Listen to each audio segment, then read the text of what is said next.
The Lord came first, then repentance came second, then the asking, then the yielding. I thought it was kind of fascinating myself. I wish I could take credit for it, but that wasn't me. So what I want to do, and what I feel like we need to do, is as we stand in honor and reverence of a holy God, that we enter into praise. And can I ask y'all a question? Who in here is in a rush to get out of church today?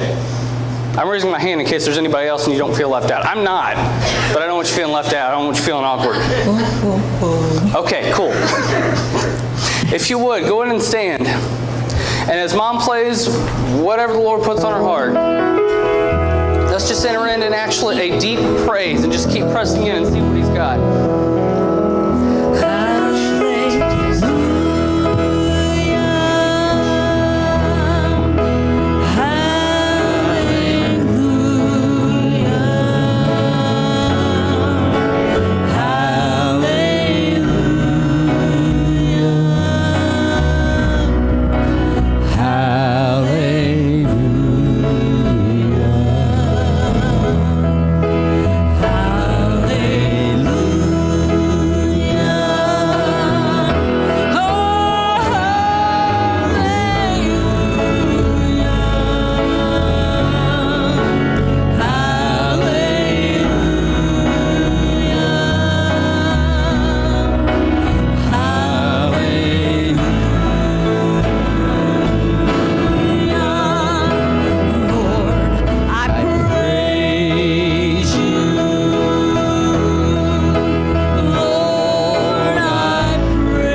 the glory on my mind for a while, and I can't seem to get it off my mind.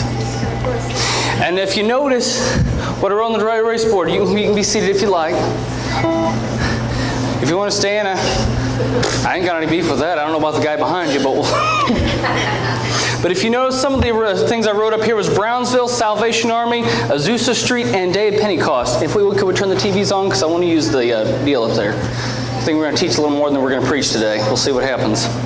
But notice that, you know, what's funny is some of you are probably thinking the Salvation Army, you don't really think that fits kind of in with the bunch. And actually I found out something very significant. We know about Azusa Street Revival, where it was such a mass movement of God that there were miracles, manifestations, salvations, people being filled with the glory of God and taking it worldly out with them. The same thing with the Brownsville revival. You hear about the glory was so heavy that there was people that just laid on the floor, that their body was even so covered in the glory that it was so heavy they couldn't even open up their eyes. The pastor, when they got whammed with it, had to ask the guy next to him, help me open my eyes. My eyes are too heavy. I can't see. He wanted to see what was going on with the congregation. But what's funny, and we all know about the Day of Pentecost, right? I hope so. But the other one that I found out very recently was the Salvation Army. That many of you, the guy with the bell, you know, standing outside, you know, you're trying to walk into Walmart and you're kind of like, I don't have change, so don't look at me.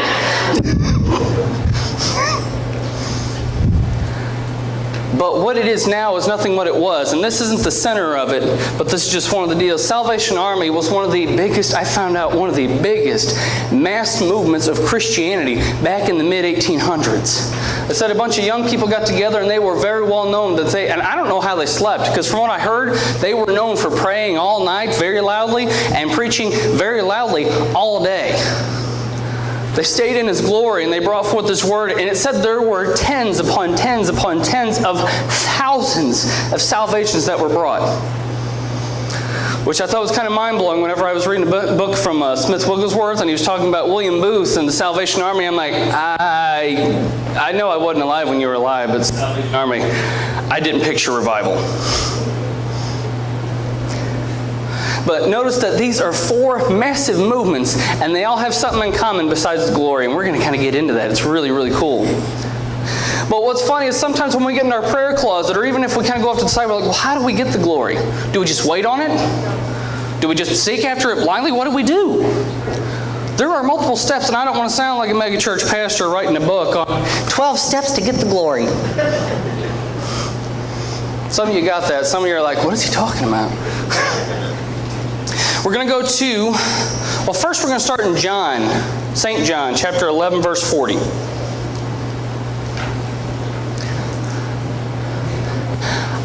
I don't believe in just seeking day by day for your needs for the day by day. I believe that when you begin to seek after the glory and you carry the glory with you, that everything around you and everything within you should not only be changed, but everything around you should be different and changed. Because when the King of Glory comes in, when a king, actually a physical king, made out of the same flesh and blood that you're made out of, steps in the room, people suddenly have reverence. I mean, they'll dress their nicest to go to like a king's, cousin's wedding. I mean, heck, remember, what was it with, what was the Queen of England whenever her grandson got married? All these famous people and whatnot went over there. Everybody's dressed in their best. And I was sitting in my house not watching it, wearing shorts and a t-shirt probably. But what's funny is whenever you seek after the glory after a King of Glory, there's just a few simple steps, because the glory is nothing you can really work for. Where salvation is free, the glory and the things of it take pursuing and seeking, and above all, and this is what a lot of us have a problem with, waiting. Because who's ever done any farming in here before? I've had a couple of chickens. They're not here anymore. I didn't eat them. They just didn't make it the week. The Lord has called farmers, and I am not one of them. But notice when you plant a seed and you wait for the glory of the harvest of it, notice the good stuff doesn't just come up overnight. Now, if you want to grow bamboo, that stuff grows like feet within a month. I don't want bamboo. I don't want glory-based bamboo. I want something that gives just a spirit of awe that the Word talks about. That I want to carry forth His glory everywhere I go. That I want to be filled with His glory so much that maybe even if I start glowing in the physical, I want to be like, you know what? I don't know where Sam's been the past 6 months, but there's been this dude glowing walking around. Y'all think I might be crazy. I got good news. I love you, but I don't care. Bless Him, Lord. Thank you. I got one. John 11, chapter 40. Jesus saith unto her, Said I not unto thee, that if thou wouldst believe, thou shouldst see the glory of God? Now, the first step to seeking after the glory is believing it. Because if I told you I had $1 million on my property, if I did, you wouldn't know. I ain't telling nobody. But if I had $1 million on my property, I guarantee you, I could probably go at 1, 2, 3 in the morning. I will see people quietly sneaking back there with a shovel. But if I told you that the glory, how to seek after it, would you go after it? Absolutely. If the Word said how to achieve His glory, would you go after it? Well, first you have to believe it. And what's funny is many people don't want to believe. Or they might believe with their mind, but not in their heart. Because remember, there was a man that had a possessed son that it said that he threw himself in the water and he threw himself in the fire. In other words, the demon that was inside the child was trying to harm him and kill him. And the father, even though Jesus said, do you believe? The man said to Jesus, I believe, but help my unbelief. Help my unbelief. And a lot of people almost feel kind of out of place to say in church that, listen, I know the Word in my head. I believe it, but I just don't believe it. And that's why much of the church has been missing out. Is because we may be able to quote the Word left and right. We may be aware of the glory. We knew there was glory in the back in the day. We know there's glory now, and we know it's to come, but we don't believe it enough to seek after it. Amen. We believe in the lottery ticket, even though you have a 1 in 100 million, odds of winning, but people still do it. But this isn't the lottery. This is a guarantee that the Lord wants to fill you with His glory and let His glory inhabit you more than you even want it. And the more you begin to get in the glory, the more you're going to begin to want. I don't want to leave today, so to speak, but if the glory began to fill me so much that I'm like, you know what, Lord, if my body couldn't handle it, I'm getting a new one anyways. Amen. But the first step is belief. And we'll turn over to John 7, chapter 18. We're going to go to Exodus here in a few minutes. That's just kind of the prerequisite. I almost forgot what I had this up here for.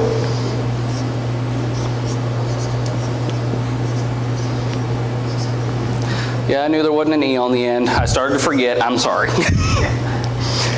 First of all, can everybody read my... I call it handwriting. Everybody good? Okay. If I don't have to write small, you can read it. So if I write a big S-A-M, you can read my name. But in John chapter 7, verse 18, it says, He that speaketh of himself seeketh his own glory, but he that seeketh his glory that sent him, the same is true, and no unrighteousness is in him. Now, wouldn't you agree that faith goes in the category of belief? And in fact, there's parts where Jesus would correct the disciples because they had no faith. Such as when they were spazzing out on the boat because, oh my gosh, we got a big scary storm. Well, we got a bigger God on the boat. Rather than turn to Him immediately, they freaked out. But Jesus corrected it and called them ye of little faith? Faith. And whenever Abraham had faith, what was it counted to him as? Righteousness. So it says that he that seeks after the glory, there is no unrighteousness in him. He that seeks after the glory, there is no lack of faith in him. He that seeks after the glory has all faith, all believing in Him. Is somebody understanding this? Yeah. Cool, okay. So that kind of goes in the category of belief. I know we're kind of jumping around here, but we're going to go to Exodus chapter 19.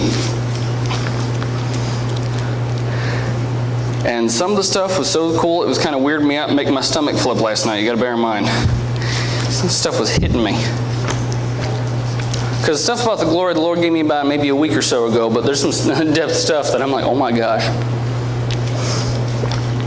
Exodus 19.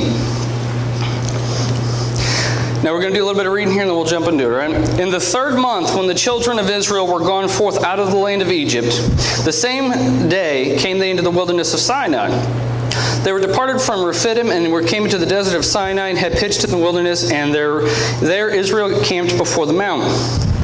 And Moses went up to God, and the Lord called unto him out of the mountain, saying, Thus shalt thou say to the house of Jacob, and tell the children of Israel, Ye have seen what I did unto the Egyptians, and how I bare you on eagle's wings, and brought you unto myself. Now therefore, if ye will obey my voice indeed, and keep my covenant, and above all people, unto me above all the people, for all the earth is mine, and ye shall be unto me a kingdom of priests and a holy nation.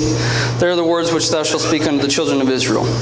Now, Moses just got a word from the Lord. And how many of you have actually heard a word from the Lord at some point? Isn't it meant to either edify you or edify the church? And did not Samuel tell Saul in his disobedience that obedience is better than sacrifice? Now we are aware of the gifts of the Spirit within 1 Corinthians chapter 12. We are all aware of that. There's like the word of knowledge, the word of wisdom, and there's many others. But there's many times that the word has been given. Well, we've even heard tongues in the interpretation, and I've noticed something, and I've been guilty of it myself. When I hear the interpretation where it'll say, seek me now, we seek until we get the word, but then we stop, even though the word that we sought after said, seek me now. Amen. I call that irony, also known as disobedience in this case. So let me go and write that on there, all right?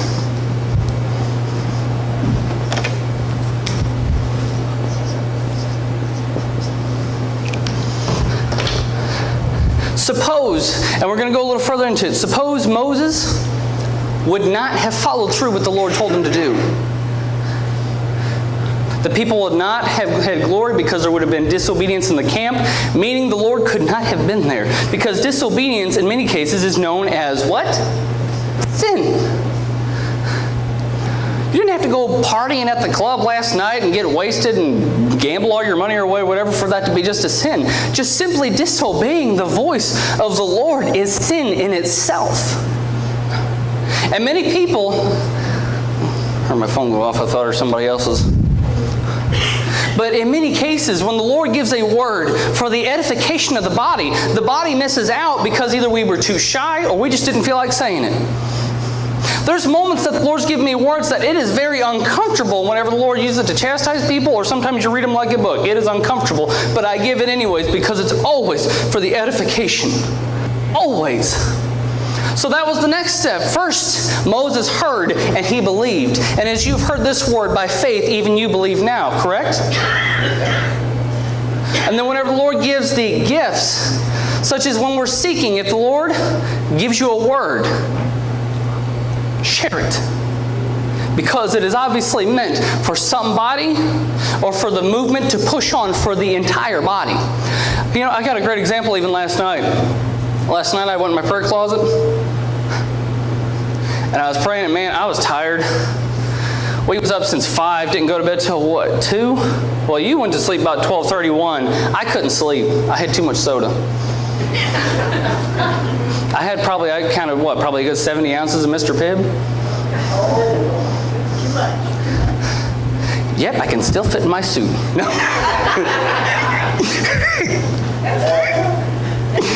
Lord, please help me to stay this way too. But last night I was so exhausted that just talking to him, that my heart was pushing for him, but my body just wanted to collapse even in the prayer closet. And a loving God, when I began to get quiet because I didn't know what to say, I got quiet. And he said, go and rest and I'll talk to you in the morning. Now, some people would say, you push in and stay in all night, and unless the Lord instructs you otherwise, you keep pressing in and you don't stop. But it was so significant, and had I been disobedient, some of the stuff He gave me even this morning, I wouldn't have had because I would have been disobedient. Think about that for a second. He told me to go rest, and He would talk to me in the morning, and He did.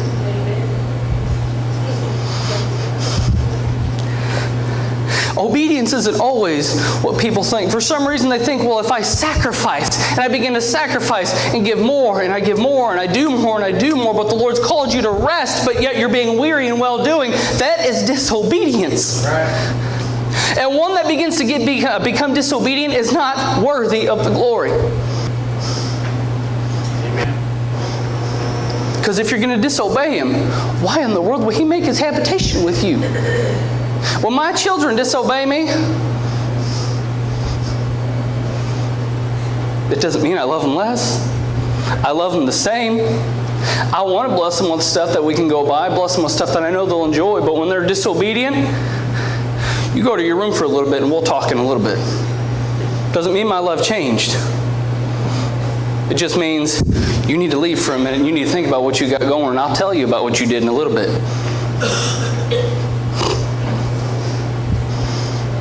Either people are really chewing on it, or somebody's thinking, all right, if he stands here and I throw my shoe approximately now.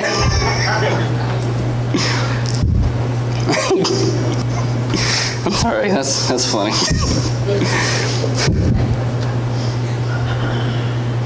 And we'll go down to verse 7. And this is where Moses was obedient. And Moses came to the elders of the people and laid before their faces all the words which the Lord did what? The Lord suggested him? Commanded him. Are you sure? The Lord commanded him. Yes. And all the people answered together and said, all that the Lord has spoken we will do. And Moses returned the words of the people unto the Lord. And the Lord, and this is cool. Verse 9, and the Lord said unto Moses, Lo, I come unto thee in a thick cloud, that the people may hear when I speak with thee, and believe thee forever. And Moses told the words of the people unto the Lord. Verse 10, and the Lord said unto Moses, Go unto the people and sanctify them today and tomorrow, and let them wash their clothes and be ready against the third day. For the third day the Lord will come down in the sight of all the people upon Mount Sinai. And thou shalt set bounds unto the people round about, saying, Take heed yourselves, that ye may go up into the mount, or touch the border of it. Whosoever toucheth the mount shall surely be put to death. Now what's funny is, a lot of people think, oh my God, put to death? If He brings His glory and I don't want to die, good news. If you're saved, you already died on the inside anyways. What are you worried about? Notice that He even said put bounds. So He didn't even want the people who were filled with sin to come near, because He loved them enough. He didn't want them to die, but He still revealed His glory. Well, the glory did not come on them. It was laid out before them. But we are under a New Testament where the glory no longer, it may abide outside of us, but it is even more importantly abiding within us. And we got a cool thing that'll kind of hit on some points with some loved ones. We'll get to that here in a minute. But notice that it says to sanctify and be ready. Now there's 2 points there. Sanctify, you can't sanctify yourself. You can't clean yourself up. That's where Jesus came in and made us clean and worthy of the glory and worthy of fellowship with Him. So, we'll go ahead and write this down. You know what? I'm going to use a ribbon marker. I got different colors, so it's kind of cool.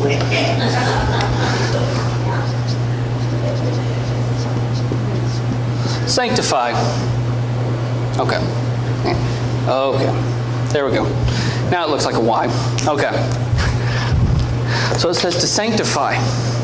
And as we talked about, I think whenever the Lord provided, allowed me to speak a few weeks ago, it was on, I believe, the sanctification. To let Jesus begin to go in and clean up everything. To lift the burdens, to take the sin out and off of you, to make you clean, worthy of the glory. And many people begin to seek where they're not sanctified, because they figure, well, I haven't sinned today. I don't need to repent. Well, that's pride, buddy. I'm sorry.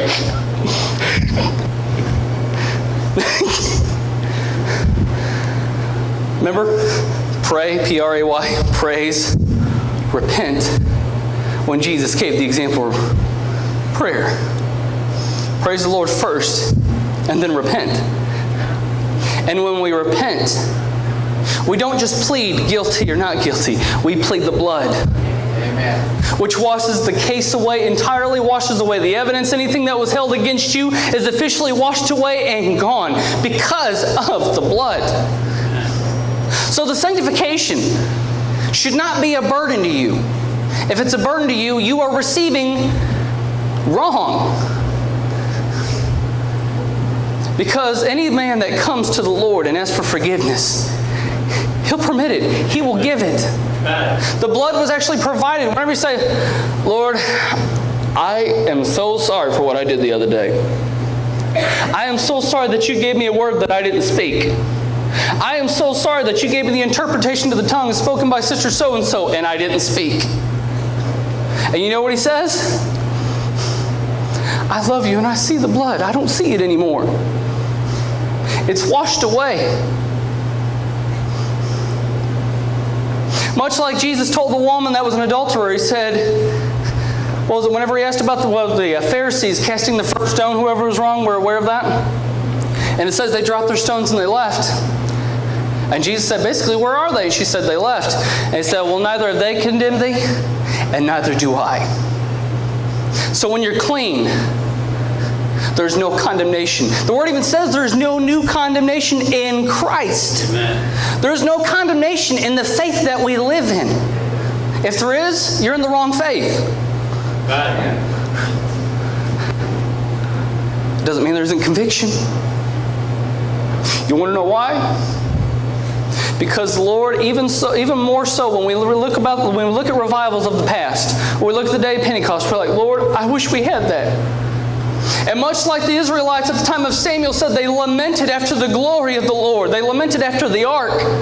In other words, they mourned heavily. The Lord is saying, I provided a sacrifice. You are clean. When you receive it and you ask for forgiveness and you confess your sins, you are clean. So notice that it goes believe, obey, and sanctify. And then there's the next part. And verse 11, and be ready against the third day. For the third day the Lord will come down in the sight of the people upon the Mount Sinai. So the next one is expectation.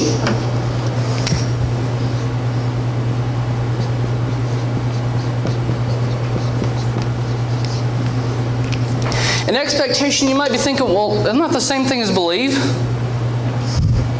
They go hand in hand, but they're not the same. When I speak what the Word says, you believe it. But many people, whenever they believe, they don't expect. That's crazy. When the Word gives me a promise, now here's something funny. If I told you, and I'm going on the $1 million thing again, if Donald Trump came up, I'm going to give you $1 million, it's going to be awesome, it's going to be great. I like Trump, okay? I make jokes, but I really like Trump, okay? Anyway, if he said in 3 days, I'm going to give you $1 million, I guarantee you, you're thinking about what you're going to spend it on. Tithes probably might not be at the top of the list, but you're thinking for those next 3 days, what in the world am I going to spend $1 million on? Well, I'm going to get out of debt. I'm going to pay off my house. I'm probably going to buy a new truck, and if you're like me, I'm going to buy, well, I'll buy a small house and a big truck. And it won't be a Ford either. Love you, Brother Ron. Don't worry, you'll be brought to the knowledge of the good and righteous ways. Don't worry. No. I'm just kidding. Oh, God. But notice for the next 3 days, if he said he was going to give you $1 million in the next 3 days, you already know what you're going to spend it on. And whenever the Lord said that on the third day, I'm coming. Be ready, because I'm coming, and I'm coming in my glory, and my glory will overwhelm you. My glory will fill you, and through you I will send my glory out to the uttermost parts of the earth. How many people hold on to that?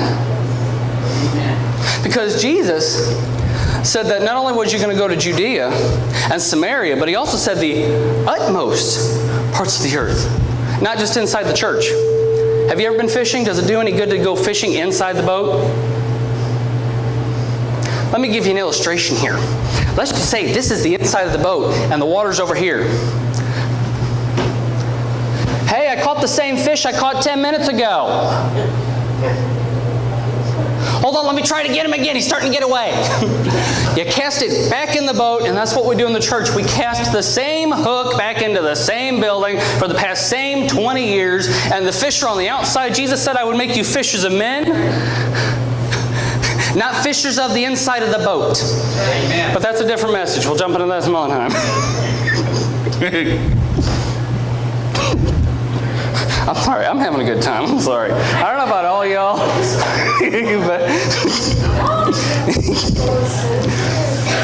Oh, gosh. And it says in verse 14, and Moses went down from the mount unto the people. You know what? Actually, let's go back to verse 12. And thou shalt set bounds unto the people around about, saying, take heed to yourselves that ye go not up into the mount, or touch the border of it. Whosoever touches the mount shall surely be put to death. I picture this being like the holy temple, where there was the veil that the Lord would hide behind because we couldn't handle His glory. And remember, what happened when Jesus cried out and gave up the ghost? The veil was torn. So the bounds that were set between us and His glory when it is displayed has been not only removed, but torn, destroyed, never to be put back by Him again.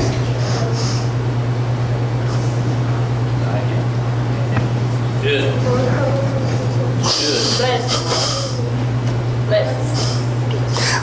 I'm sorry, that just hits me. All right. You officially go from getting to see the good stuff to be in the good stuff. From not only seeing and hearing about it, but be able to have it within inside you.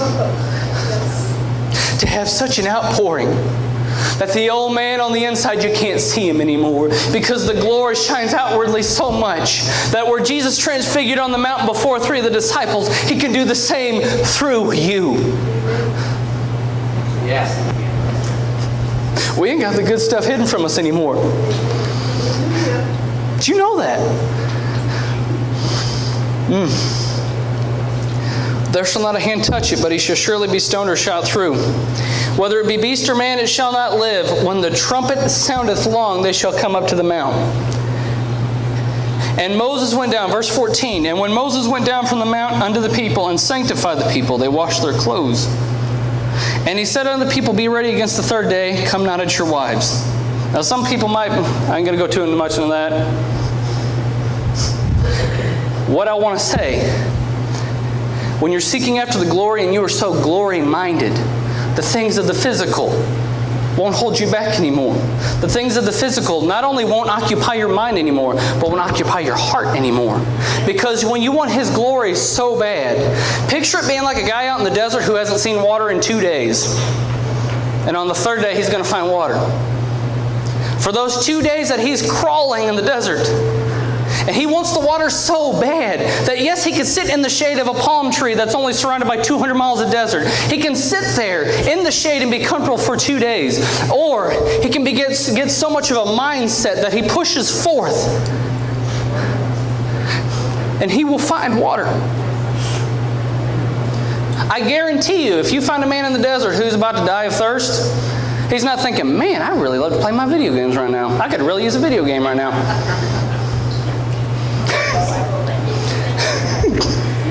Or, man, I would love to watch Jeopardy right now. No. He gets water on his mind, and he pursues after it with everything that he has, and he doesn't even look back, because even Luke 9:62 says, for when a man puts to the plow and looks back, he's what? Not fit for the kingdom. So those that are pursuing after the glory, but yet look back at the things behind you, you are not worthy of the glory. Now, a lot of people don't like to hear that. Don't worry. Stepping on my own toes, because sometimes I'm like, man, I want the glory. Man, I really want to play video games. I'm being serious. So there is an expectation that comes along with it. And when you expect something, it's going to happen. Hey, buddy. How you doing? So just go on to Mama over here. Daddy's at work.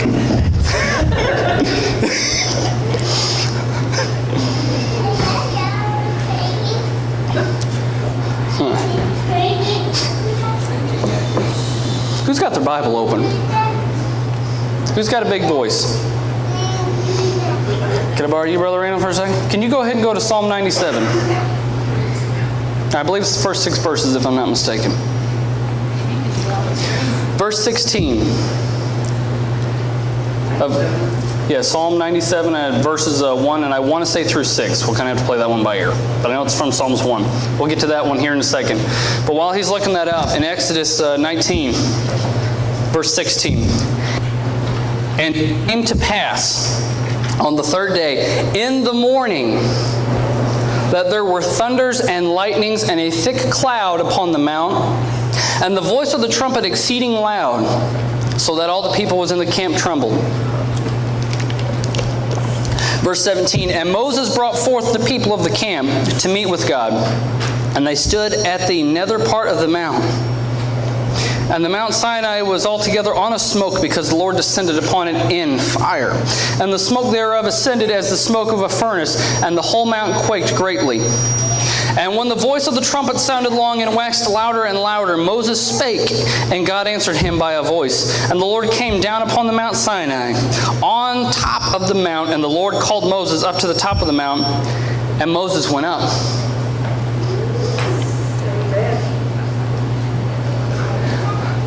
For 3 days, they were told to get ready. Yeah.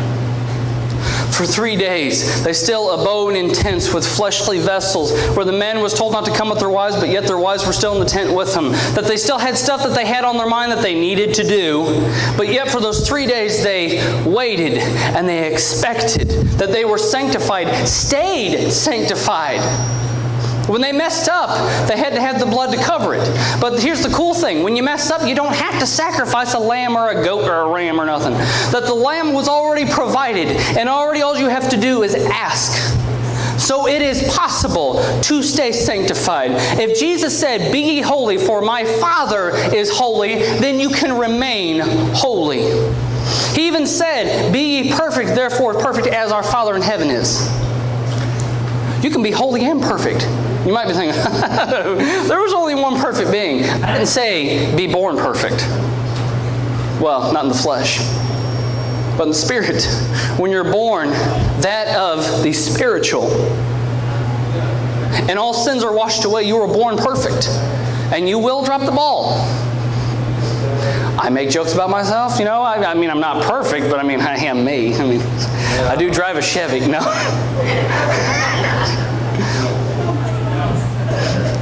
Never thought you'd hear that, did you? Huh? Yeah. But in the Spirit, because of Jesus, you can be and remain perfect, holy, humble, patient, all the fruits of the Spirit you are not just can have, but supposed to have. Right.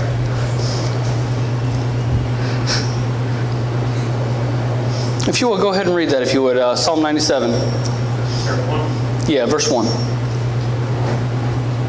The Lord reigneth. Let the earth rejoice. Let the multitude of isles be glad thereof. Clouds and darkness are round about him.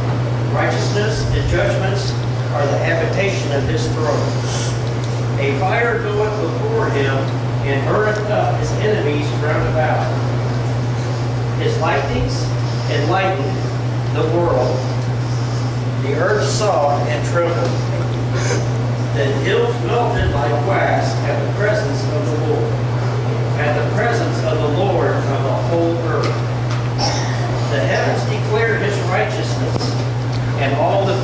see His glory. There it is. There it is. There it is. He says that all people shall see His glory. It's not a matter of maybe, not a matter of if. It said all people. Now the only question is, are you going to see His glory on Judgment Day, or do you want to even see it now in this day? Now. Yeah.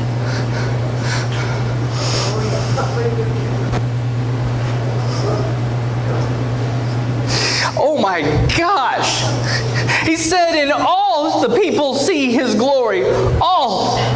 But yet you may be seeking blindly, whether you haven't been sanctified, or you've been disobedient, or you haven't believed. You will see it. But the only question is, which side will you be on when you see His glory? Are you going to only see it on Judgment Day? Are you only going to see it when He sits on the throne of judgment to tell you, depart from me, you worker of iniquity, I've never knew you? Or are you going to be the one that He draws to the right with the lambs that says, these are my children. These are mine. They sought after me. I sanctified them. They were obedient. They believed when I spoke. Amen. And they expected. Amen. Sadly, many Christians are going to see it on the other side of judgment. Where they've been okay sitting in the service. They've been okay sitting and doing nothing. Being a profitless finger on the body of Christ. Being a stench within the nostrils of God. But yet there's going to be many, and I believe there's many, the Word talks about a remnant, that they will stand up in power, in authority, and even more so in His glory, that they won't be recognized. Yeah. Preach it.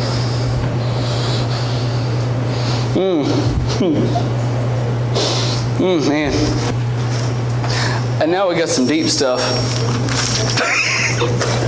It gets better.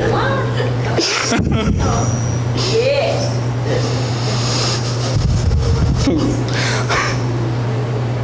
If you look at Exodus 19:21. Now first, if you look through 16 through 20, it is the revelation of His glory. The showing of it. And in the new Christian's life, in the New Testament, this is the infilling of His glory. But if you look at verse 21, and the Lord said unto Moses, go down, charge the people lest they break through unto the Lord to gaze, and many of them perish.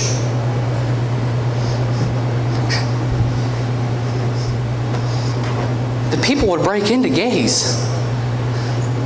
The reason why you don't see the church being filled anymore, or you see many churches that are dying, is because they haven't been having the glory. Because when His glory is displayed, it says that people would be coming in to gaze. People want to see. People that don't understand, they're going to be like, oh, is that church on fire? Nothing's burning up? Hold up, Steve, turn the car around. We gotta go look at the church. And yes, I use Steve for everything. We talked about this the other day at youth.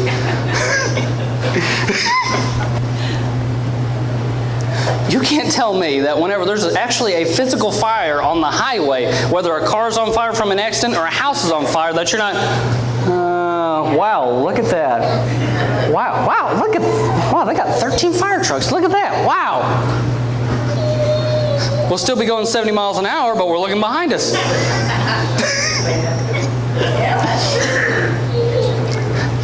When the Lord's glory is displayed so much like it was at Azusa, where physical fire was revealed coming from the heavens. It said that there was fire reported coming out of the roof of Azusa, at the building of Azusa Street, and fire coming down from heaven, eating it. And many were converted because they were drawn into the glory. So much of the people start to figure, man, we got to start doing whatever we got to do to get these people in. There are teens that are going to hell. There's adults going to hell. There's many people that everybody's just going to hell. If you had enough of the glory of the Lord inside you, people would recognize it.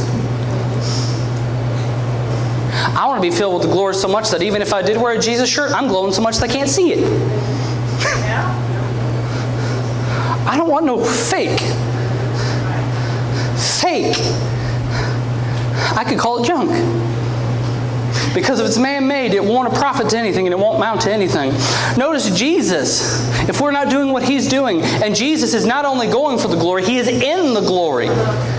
He is in a glorious body. He is transfigured already. As he sits at the right hand of the Father, he is glowing even right now as we speak.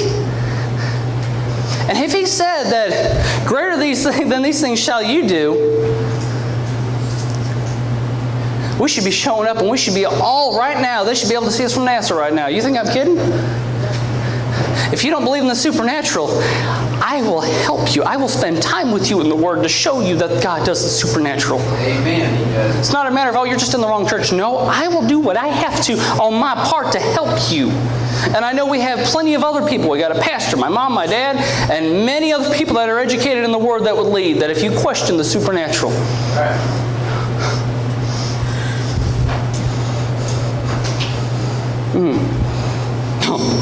Okay. And here's the part that blew my mind this morning.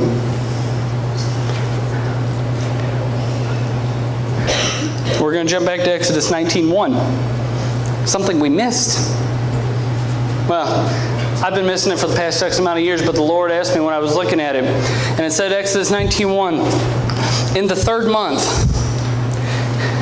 And I was still reading, and I heard in my spirit, what does the 3rd month mean? I'm like, I don't know, Lord, March? I don't know. So I've done a little research according to the Hebrew calendar, which, as you know, Old Testament, this would have gone according to the Hebrew calendar. Because there's, what's the new calendar called? Gregorian, which is the one we use with January, February, and such. The Gregorian calendar. And where the 3rd month, like the Hebrew calendar, like our calendar, has names. The months have names. And the 3rd month, which it says in Hebrews 19:1, I don't know if I'm trying to speak or what, it says in the 3rd month. Well, the 3rd month, like where ours will be March, the Hebrew calendar, which goes on a different cycle, they go by moon cycles, versus ours is, 31 days, 30 days, 29, whatever it is. Their 3rd month is called Sivan. And you're going to love this. In the 3rd month, Sivan means bright, semicolon, their covering.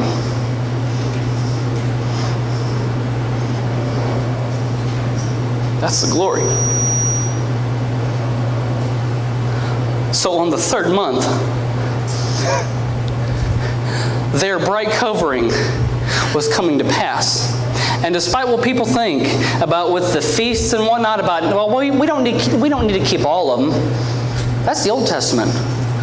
No, Paul even encouraged it. In case anybody's questioning it, Paul's New Testament. So, to put it in this way, in the month of their covering, in the month of their bright covering, when the children of Israel were gone forth out of the land of Egypt, doesn't that kind of change it for you? Because you can ask any farmer, are you going to be farming wheat in the middle of December? No, I don't think. I'm not a farmer. I don't know what you farm when. But there is a time to take from that harvest that has been sown. Whether it starts, we'll say if it's on Tuesday, if you start today and on the 3rd day is Tuesday and the Lord reveals His glory to you, or whether it's 3 months, keep seeking and pursuing after the glory. Because even the 3rd month is called bright, their covering. And here's something significant. In this part, I know I keep saying this, but it keeps getting deeper. I mean, I'm up to it here. This keeps getting deep. When you merge the Hebrew calendar to the Gregorian calendar, right now, we are in the 3rd month. Oh, man.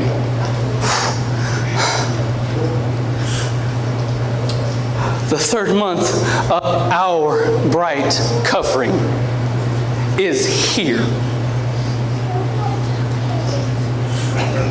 And what I want to talk about here, the 3rd month goes partially from into May into June. And we're in it. And I want you to notice something, and I want to stand on the side so everybody can see this. Brownsville started in June. In the 90s, it started in June. Salvation Army started in May in 1856 or 1865. Azusa Street. It's recorded that they started seeking after the glory in late April. Their turnout came in May. Day of Pentecost, according to the biblical calendar with feasts, is in the 3rd month. The day of Pentecost happened in either May or June according to our system. What's funny is we expect Him to give an outpouring whenever we demand it, whenever we call out for it. But the Lord even honors the harvest and the feast that He set thousands of years ago. If He set it thousands of years ago and He's all the King of glory, why in the world is He going to change it according to your time and standard? Ain't nobody on there that special. God ain't going to change the calendar for you. If He set a feast, and it was called the Feast of Pentecost, in the 3rd month, then we are due for an outpouring. I know it's been said for a while, oh, the outpouring's coming, the outpouring coming. When I saw that, and I started seeing where He said on the 3rd month, and I started thinking, wait a minute. When were the other revivals? I'm thinking, surely there'll be one that was at it. All 4, they carried outside the 3rd month. But the harvest was reaped in the 3rd month. I love y'all, but if that don't excite you, if that don't excite one person, man, I don't know what to tell you. Because to find out that we are due for an outpouring, and we are to expect it this 3rd month of the Hebrew calendar. If you have believed what I have spoken, and you obey whenever the Lord operates through the gifts of the Spirit through you, whether it's a word of knowledge, word of faith, discerning of spirits, or whatever He's doing, and you obey, and you are sanctified by the blood, then you should be expecting. Because wouldn't it be a shame if you filled the first 3, but not the 4th? Wouldn't it be a shame if you was a farmer that was planting seeds but didn't expect a harvest? Even storm chasers know to be ready before they go chasing after the glory of a storm. I saw the coolest truck thing on TV a while back. It was fully armored, had about, I think 2 inches of steel. And it looked kind of like an A-frame, kind of like, you see with the house. And the top was kind of flat. And it had these poles that they had that ran off of hydraulics. And whenever they would get close to the storm, close to a tornado, because they wanted to be in the tornado, which I thought was crazy. But they built a truck to make themselves ready for a tornado. And these poles that ran off of hydraulics would dig into the ground. And as these tornadoes that are spinning at 200-300 miles an hour, the wind would pass over them, but they were in the storm itself. And what does Psalm 97 say? He comes in with thunderings and lightning and dark clouds. That God does not come in quietly. He may speak to you quietly, but when His glory shows up, it will not be silent. It will not be quiet. It said that He came in like a mighty rushing wind. I believe He was blowing on the disciples, coming in like a mighty rushing wind, stoking up their fire, because there was an expectation. You don't expect, you will not receive. If you're not sanctified, you are not worthy to receive. If you don't obey and you don't sanctify, you're not worthy to receive. But if you believe, or if you don't believe, I don't know. You just keep preaching the word until they believe.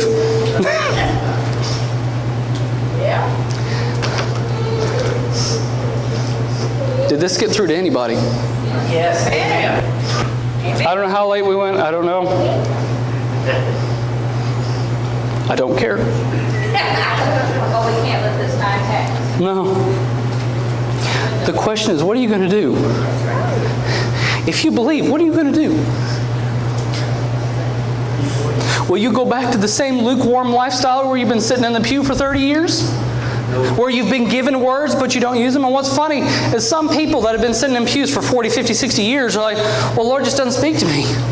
Well, the Word says, given shall be given unto you. If you didn't give the word that He gave you, He's not going to give you a new one. Amen. If He gave you a song within your heart to share and to usher in a spirit of praise, a song of praise from heaven, and you didn't give it, why in the world is He going to give you another one? Amen. Preach it. If you don't obey with the gifts, why would He give you another gift? Amen. If I give my son a baseball bat when he gets older, and I tell him to hit the ball and he hits me, you bet he ain't getting another gift for a while.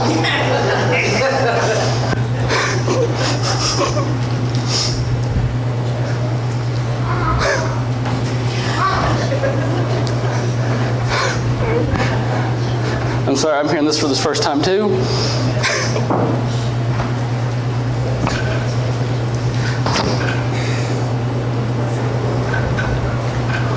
Whether I have gotten through to one or all, or God forbid, even none, I want the glory. I will have it and seek after it myself, even if I have nobody with me. Because if you're here to please man, and you're concerned about what the new guy in the pew behind you's thinking, or you're thinking, man, I don't know if I can give that word. Now know this, that when there's the teaching and the preaching, and that form of the service going on, if you received a word, the Lord will not interrupt Himself. So I say if we got an evangelist that comes on a Sunday night or Sunday morning, and he's preaching, hold up, evangelist. The Lord gave me a word. No, He didn't. If He did, it wasn't meant for now. Here's something funny. If you look in the back book of Revelation, it says that out of my mouth I will speak with a two-edged sword. The original Greek translation, two-edged sword, is distemos, which means, distemos translated to English is two-mouthed.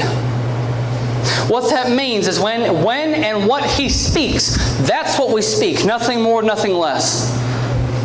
So when the Lord gives you a word of knowledge or a word of wisdom or somewhere in that fashion, you speak it when He speaks it. And you might be thinking, Sam, well, how in the world am I going to know that? Well, if the Son of Man can do nothing of Himself, but what the Father does, find out what the Father's doing. Get so much of a Christ-like mindset that even the thought of pulling away from His mindset just tears you up on the inside. I know it sounds odd, but whenever you see a body that is one and they tear apart, you see a body split, it's not pretty. That's what we call an industrial accident. That's why you stay within the body of Christ. That's why you keep your mind within His. That's why you keep your hands within His. His feet walk where, or your feet go where His feet go. And if He stops and tells you to rest and I'll talk to you in the morning, you stop and wait. There's so much of a critical point to make here that if we seek after the glory, we have to do what He's doing. You guys understand what I'm saying? Amen. Cool. Because I want to see glory. I want to see where the people, like at Brownsville, people are lined up 6, 7, 8 hours ahead of the service. Expecting. The doors can be open since 9 o'clock. And don't get me wrong, I'm one of them. You won't see me till like 10, 5 after 10, expecting to get by. If you look at anything in common, and you know what? Smith Wigglesworth, and I thought this blew my mind because I was thinking, man, this can't be totally right. He said that even looking back at previous blessings is still looking back. And I'm thinking, well, wait a minute. We're supposed to remember what the Lord's done. You can write it down and remember it, but if you look at it and you dwell after it, what happens if you look at the house fire that you're passing on 67? You begin to turn and watch it, and you begin to veer, and that'll cause an accident. So if you look at past fire in your life, or past blessings in your life, you're going to start to veer, and you're not looking the right way, and you're not going the right way. You can remember it, but don't dwell on it. We look at the things of not only today, but the things of tomorrow and the things that are to come, which is a glory that when you begin to come in, the people will be pinned to the floor because His glory will come so heavy. I got another point to make here, and then I'll shut my mouth. Last Sunday, which my mom was talking about, that she felt like a breath that blew her hair. And some of y'all are probably wondering, what happened to Sam? There was a loud thud. Where'd he go? No, probably not. But whenever I was standing there, and first I was sitting in my drum stool, and I didn't want to stand up because I'm like, I don't want to draw attention. If you make it about you, you mess up the whole thing. And I'm like, if anybody's going to mess it up, it ain't going to be me. But I saw myself in my spirit standing up, lifting my hands, sobbing before him. I'm like, all right, you're showing me what to do. Okay. So as I stood up, and man, my feet are getting hot and heavy. Oh my gosh. As I stood up, and I began to seek, and I began to press in, and I just began to worship, and I didn't know if anybody saw me, didn't care, and I still don't care. I felt like it wasn't just a breath. I felt like I was standing in front of an airplane, or behind an airplane turbine, and I got pinned up against the wall. And I don't remember what happened much after that, but I remember just coming to back in the floor. And my body was so heavy I couldn't get up. My body was so heavy. I may not be in good shape, and I may drink a lot of Mr. Pibb, but I can sure get up on my own, okay? My body was so heavy it felt like a 500-pound lead blanket was laid across my body, and I couldn't get up.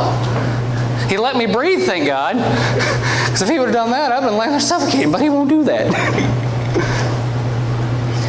And one other thing that was significant, as my eyes were closed, because even my eyes were heavy, I saw the Lord coming up to my body on the platform. I saw myself outside my body. I don't care if you think I'm crazy. I saw myself outside my body. And I saw the Lord walk up, and he had such a look I could see like from his face. He let me see just the side. And I saw him begin to lean down.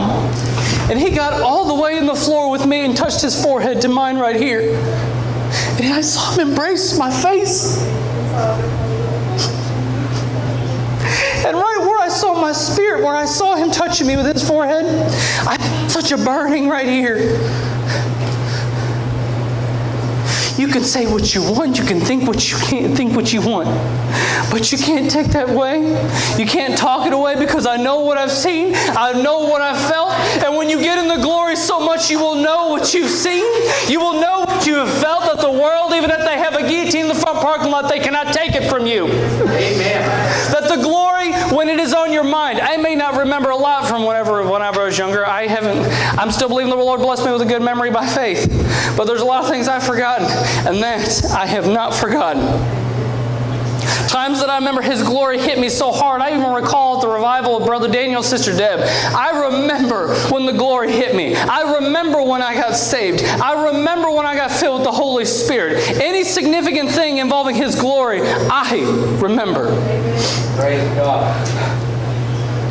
The only question is, will you have anything to remember? How many services, whenever you sat idly and lukewarm and didn't move, how many services do you remember?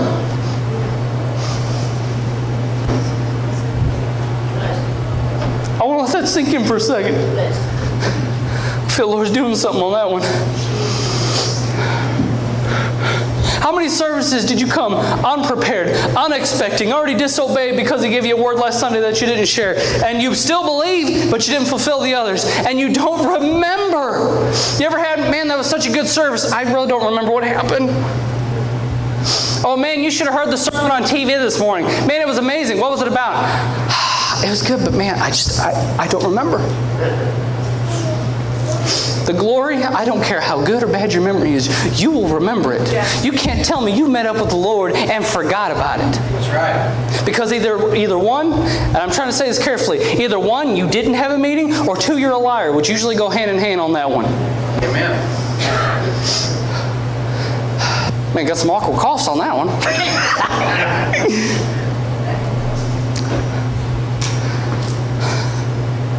So I just want, if you would, please, take this with you. Believe what I've spoke, because what I've spoke is of the Word, nothing more, and surely nothing less.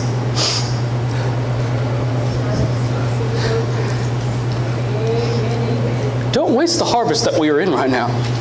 Yes, we got the next one to look forward to, but we're living in this one now. This isn't yesterday, this is now. Seek after Him with everything that you have. Because I believe for eternity, you won't feel condemned in it, but you will remember the times that you saw. I believe in eternity, you will remember the times that you've met up with His glory. Now, what you have here won't compare to what's up there, but you will remember.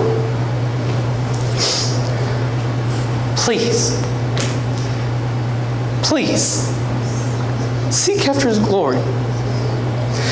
Because the one that seeks after the glory, as He said, there's no unrighteousness in him. When does this window of time pass? Yeah. When does this window of time? It's in between May and June. So I don't know if it's like halfway into May and halfway into June. Because I know the Lord works in seasons. He knew what He was in. Right. He's God. But there are windows and seasons of things that He has, and times where He works in different ways. We don't want to miss it. No. I want to wait another year. Right. You know, it's like my mom mentioned earlier when she was talking about with Uncle T, how the Lord had to take him because he was ripe. If you wait too long, the fruit goes bad. Then you can't eat it. Well, if you can, I just don't know how well it's going to go for you. The Lord won't give bad fruit. Right. The devil does. The body takes it in all the time. But the Lord will never give you bad fruit. If it's past, He just won't give it. If it's too soon, He won't give it because He knows what's best for His children. Do you think I would give my children bad fruit? To the best of my ability. I don't see what's on the inside. But to the best of my ability, I give them the best if I can.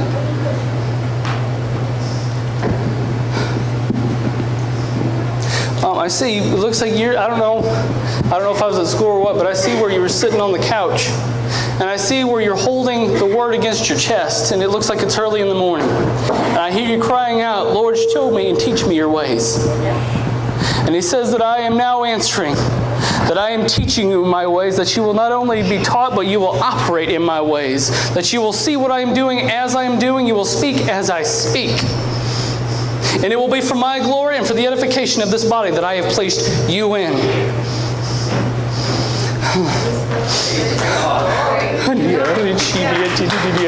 For I have heard you ask, and you said, Lord, have you forgotten? But I speak to you that I forget not the requests of my children. And I have heard your cry, I have not forgotten, but now the fruit is ripe. Or now it's ready.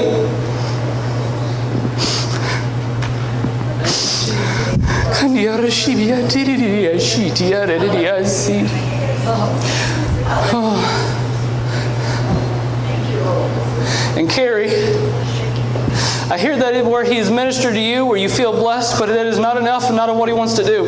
If you would come up. For I've seen the things on your plate that you've been made weary by the world, not of me. There are things that I've used to test you and test your patience, and many things that I've held your hand with, and some that I've stayed silent on. And I believe you know which ones He's talking about. For I hear your cries early in the morning within your heart, even when you didn't speak. That there's times that you haven't known what to say, but I read your heart as clearly as a book. That I am bringing you a new patience, that I am walking you through it. Expect. But I see that you have been weary in well-doing, that your mind is seeking after things to do within the body, within the church, that I am already doing. Be with me within my spirit, and I will abide within yours, and you will know what you're going to do, for I am doing it.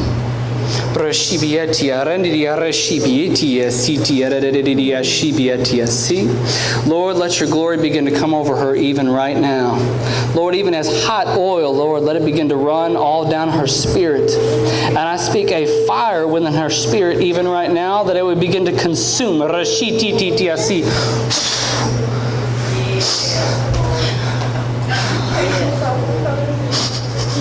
He loves His people. He loves His people. Does His word not say that He chastens those He loves? Whenever He sees that somebody is weak, He says that those that are weak say that they are strong. The Lord encourages and lifts up. We are meant to carry this with us. Now, who's going to use the glory to keep fishing in the boat or outside the boat? Out of the boat. Amen. I'm tired of my hook not prospering. I'm tired of tossing the line on the inside of the boat, reaching for the same people.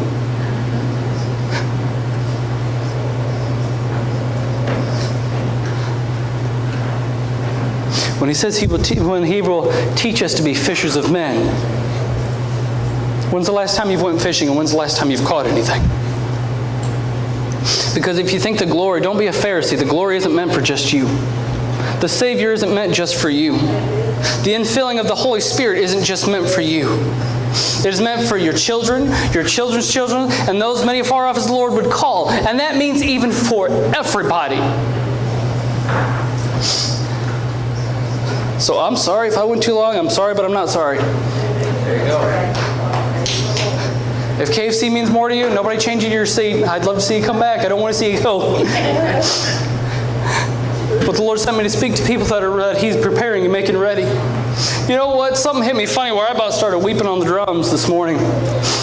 When I saw that about at least 2/3 of the people were beginning to praise and begin to seek. You know what? It is amazing what I see up here and what I see up here. If you're falling asleep, I know. And it kind of makes me reevaluate my life whenever I'd see evangelists back in the day when I was young, because I remember falling asleep. And now I'm on this side of it. I get it. But whenever I looked and I said, Lord, what are you doing? And He told me, I am preparing my people. I am preparing my people. If I didn't give that word, I'd be disobedient. Preparing means the ground will be broken. Preparing the ground means there is a pain within the Spirit. There could be a travailing of the Spirit. That there is a breaking of the ground. But if you look at a ground that's been broken up for harvests, it used to be a beautiful field, but now it's nothing but cornrows, but it produces life-giving fruit. I want to tell you, be on guard. Because there's times whenever your heart starts to get broken open for new seeds to be planted, oh my gosh, it hurts. Right. When the weeds are being uprooted and people that are in your life shouldn't be there, oh, they'll turn on you fast. Yes, they will. Don't be discouraged. Because I believe in my heart, and I know in my heart, that's the Lord saying, you know what? I love them, but they're not supposed to be in there right now. You watching that thing that you shouldn't have been? The time that you sat on the couch, but I was drawing you in and you were disobedient.